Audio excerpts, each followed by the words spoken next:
Hello everybody and welcome back to another episode of Maths. In the last video, we talked about a really visual method that we could use to look at order of operations. And we saw that this had some nice properties to it that allowed us to picture some things that maybe weren't as obvious when we were just doing order of operations as was. So today we're going to get some practice getting comfortable with these expression trees. So I've got the problems on the screen and I would like you, as always, to try these out for yourself first before we go through them together.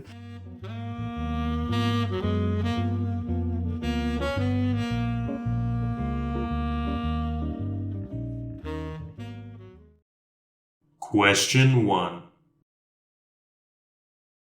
So question 1 here says, convert the following expressions into expression trees and evaluate them using the tree. All right, so for part A, we've got 4 times 5 minus 3 squared. So whenever we're doing these expression trees, we always want to start by just basically writing out all of the numbers that we're going to be using in the problem. So we're using a 4, 5, a 3, and a 2. And then we have to think about, okay, how are we combining these? The first thing we do is we are doing the 3 squared, because if we're following order of operations, we need to do that. So 3 to the power of 2, we will combine the 3 and a 2 with this exponentiation node. So this piece right here represents 3 to the power of 2. We also need to do 4 times 5. So we'll combine the 4 and the 5 with a multiplication node.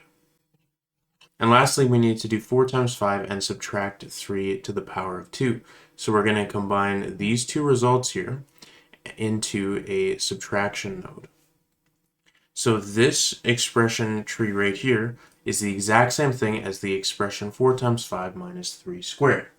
So now to actually go about evaluating it, we just go through and we evaluate the nodes when possible. So we can do 4 times 5, so that gives us 20. And we can do 3 squared, which is 3 times 3, which is going to be 9. And then doing 20 minus 9, we get 11. So the result then is going to be 11. All right, not too bad, right? So let's do part B. So here we've got 3, 2, 5, 4, and 10, right? Just writing down all the numbers that appear in the expression. And now we just go through the order of operations with combining them. So we do parentheses first, so we're going to do the 3 minus 2, so we're going to combine them with a subtraction node. And 5 plus 4, we're going to combine those with an addition node. Okay, the next thing, we have multiplication and subtraction. Multiplication takes priority, so we're going to combine this piece right here, the 3 minus 2, with this piece right here, the 5 plus 4, right? Those are what are being combined through multiplication. And then afterwards, we're going to take that result and we're going to subtract off this 10. So we do that by combining this tree here with this 10 through a subtraction node. And so this is going to be the expression tree that represents this expression here. And once again, we can just evaluate it by doing all the kind of possible subtrees and working our way through it. So we can do 3 minus 2, which is 1. We can also do 5 plus 4, which is 9. Now we have a multiplication and a subtraction node, but we can't do the subtraction yet because we haven't evaluated up to this point.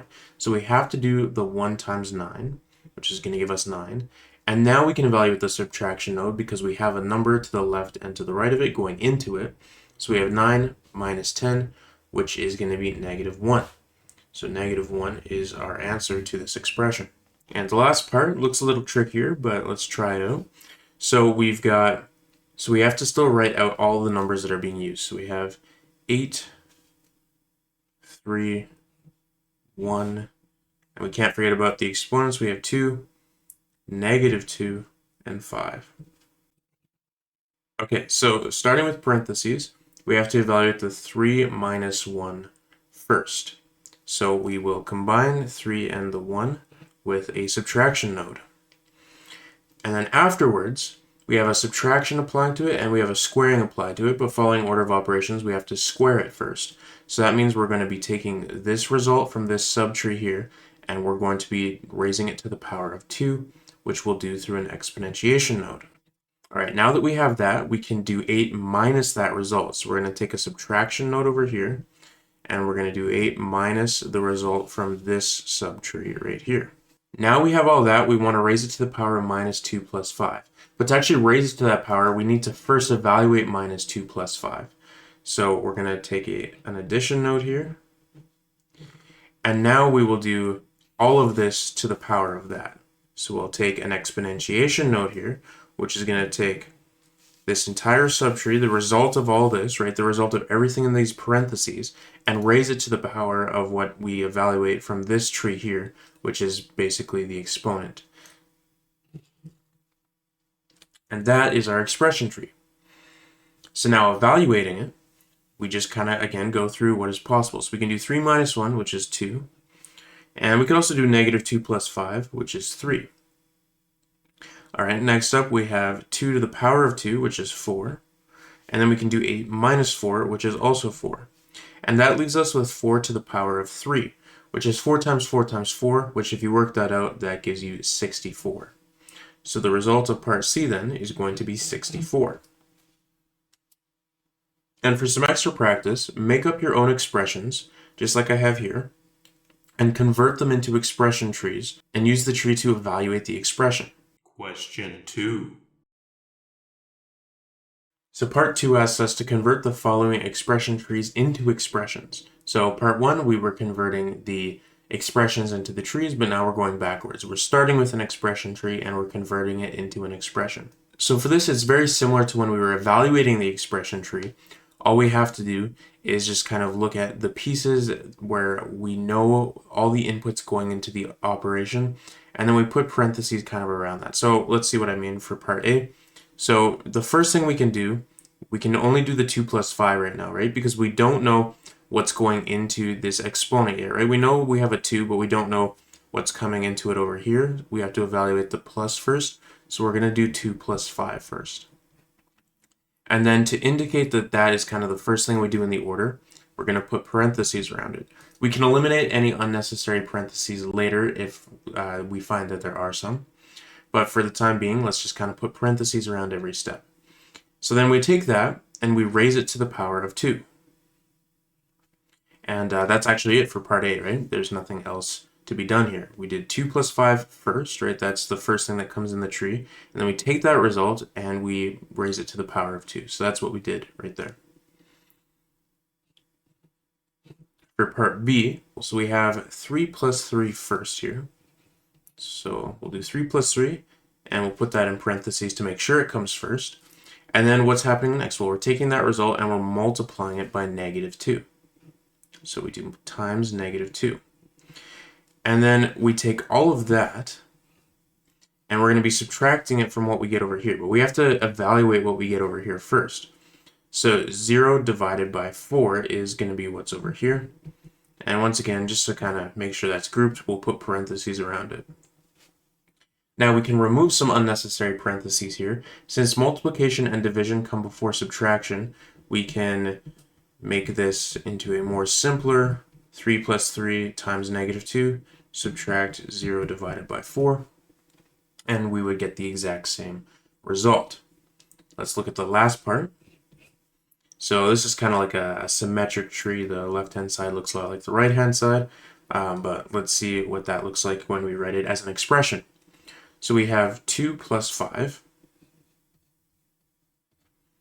and we're taking that result and we're raising it to the power of something, but we got to figure out what that power is. And that power is going to be 5 plus 2, right? Because we're doing 5 plus 2 here, and that is what's going into the exponent. So we actually put a 5 plus 2 in the exponent right here. So this is 2 plus 5, that's this group here, raised to the power of 5 plus 2, that's this group here. So we put this in parentheses, and we don't need parentheses around the 5 plus 2 because inside of the exponent, all of that gets evaluated first anyways. So putting parentheses around it is unnecessary.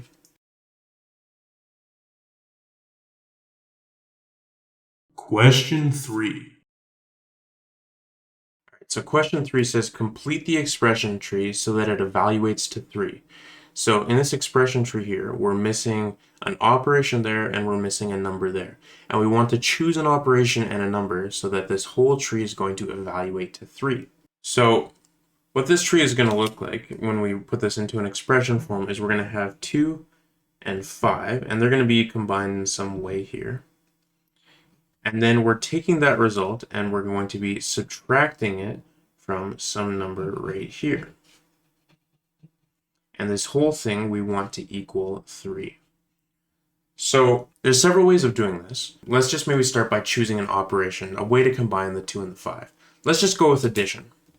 So if I choose addition, well, 2 plus 5, that's going to evaluate to 7, right? And now we just have to see, okay, 7 minus what gives me 3? And that's not a very hard question. If I subtract 4 off of 7, I'm going to get 3, right? So that is one way I can actually complete this expression tree. If I add the 2 and the 5, I get 7, and then by subtracting 4, this whole thing is going to evaluate to 3. Now, if we choose a different operation here, like subtraction or division or multiplication, or even exponentiation, we're going to get a different result, and we're just going to have to subtract off a different number. So for extra practice, there's 5 different possibilities, one for each of the operations here, that will make this work, that'll make this tree evaluate to 3. So essentially all you have to do is change the operation here. You'll get a different number for this subtree, and then you're just going to have to find this value accordingly. So see if you can find that expression tree for all 5 as some extra practice. Question 4. Question 4 says, give an example of an expression tree that given any 3 numbers, no matter how you rearrange the numbers, whilst keeping the operation nodes fixed, you always get the same result. So let me show you what I mean by this.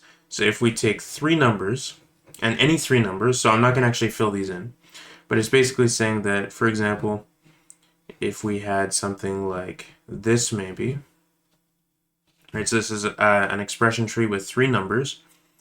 It says no matter how we rearrange the numbers, we always get the same result. So this would be an example of something that wouldn't work for that, because, for example, let's say I did 1, 2, and 3 here. If I evaluated this tree, I would get 1 plus 2, which is 3, and 3 divided by 3 is 1. But if I took the same tree, so it says I have to keep the operation nodes fixed. That means the structure is always going to look like this. Right, so the plus and the division are always there. But then it's saying I can rearrange these numbers. So if I rearrange the 2, the 3, and the 1, do I get the same thing? Well, I don't, because if I do 2 plus 3, I get 5. And then 5 divided by 1, I get 5 back. 5 is not the same thing as 1, so this isn't a tree where I can just rearrange the numbers and I get the same thing. So how can we find basically 2 operations to put in this tree such that no matter how we arrange the numbers, we're always going to get the same result? Let's think about what's an operation where it kind of doesn't matter the order in which we do it. Well, one example is addition, right? We know that if I do 1 plus 2 plus 3, that's the same thing as 2 plus 3 plus 1. That's the same thing as 3 plus 1 plus 2 and all the other combinations, right? So this is probably our key to doing this would be with addition, where if I do a tree that looks something like this. So again, it's got 3 numbers as inputs, but regardless of where I put these numbers, as long as it's the same 3 numbers, right, like 1, 2, 3, or 2, 3, 1, or 3, 1, 2, it's always going to be the same thing because I'm just combining them with addition in both of these steps. So this would be an expression tree that would work for that. Multiplication also works like this, right? We know that, for example, 3 times 4 times 5, that's the same thing as 5 times 4 times 3, which is the same thing as 4 times 3 times 5, and so on and so forth. No matter how we combine these, as long as it's the same numbers, multiplication just has this nice property where we can multiply things in any order we want. So we could also do this with multiplication.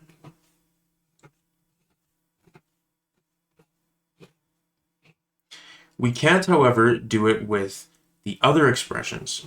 We couldn't say 3 minus 4 minus 5 is the same thing as 5 minus 4 minus 3. That's not true. They give you different things. Similarly with division, it doesn't work where you can just kind of rearrange everything when you have several division statements kind of in a row like this. Only for addition and for multiplication. But these are 2 different trees that satisfy what number 4 is looking for. Question 5. Question 5 asks, how can I fill in this expression tree such that the third number will always be the result after the evaluation? So what this is saying is we've got 2 3s, and they're being combined by some sort of operation we don't know yet. And that result is going to get combined with this third number here. We don't know this number nor the operation. And that result is going to get combined with 1 in some way.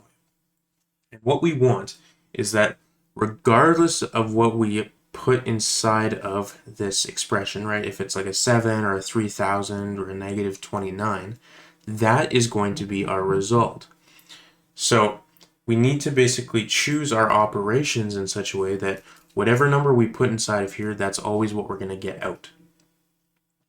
So let's think about kind of the operations we know, and what are some operations that always keep a number the same? Because that's essentially what we want to happen, right? We want this number that we put in this third position here to be kept the same.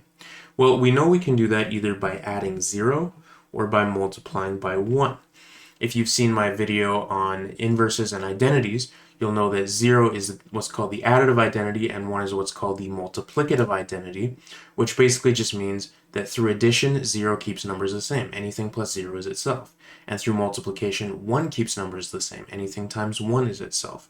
So with that in mind, how can we kind of make this whole tree essentially maybe either add a 0 or multiply 1 or do both? Well, we have a 3 and a 3 here, right? So if I do 3 minus 3, that's going to give me a 0 guaranteed, right? And then to keep this input the same here, well, what if I just do addition? Because if I do 0, which is what I'm getting from here, and I add it to this input, I will get the input, right? So we're still getting this third number right here if we use subtraction and addition. So right now we're going to have our third input here. So if we take that third input, and how can we combine it with 1 to keep it the same? Well, that would be through multiplication, because anything times 1 is itself. So this would be a tree that's going to keep our input the same. So let's do an example to just demonstrate this. Okay, so let's pick a random number. You can choose whichever one you want. I'm going to go with, let's go with negative 2. So just evaluating this tree, 3 minus 3 is 0, right? We get that every time. 0 plus negative 2, well, 0 plus anything is just itself, so we get negative 2. And then we have negative 2 times 1, but anything times 1 is just itself once again, so we get negative 2. So what our input was is also what our result was. And we could do this for any number because we basically engineered this tree in a very specific way where this 3 and this 3, they cancel each other out through the subtraction to get 0. And that 0, we're going to combine through addition, which means we're not affecting the input. And then we're also taking a 1 and we're multiplying it, which again means we're not affecting the input. So no matter what we put inside of here, that's always what we're getting out of the tree. And there might be some other ways to make this tree that has this property. So if you want some more practice, see if you can figure out some other trees that do this. And let me know in the comments if you found something. Concluding thoughts. So that's going to do it for me today. I hope you're feeling more comfortable with expression trees, and I hope you are maybe finding them interesting. I think they're just kind of a really nice way of showing order of operations, and I think they're pretty fun. I mean, it's kind of fun just getting to make up your own numbers and your own operations and seeing them combine in this very visual way. So I really encourage you to have some fun with this, experiment with it, maybe make some cool looking trees, some sort of art structures, see what you can do with it. But in the next video, we're going to continue talking about these trees, and there's a really, really cool kind of application of a property of these trees that relates more to expressions and what it means to actually evaluate the expression. So I hope you're looking forward to that, but until then, you have a good one, you stay groovy, and we'll see you in that next video. Coconut palm tree banana beach. F.O.A.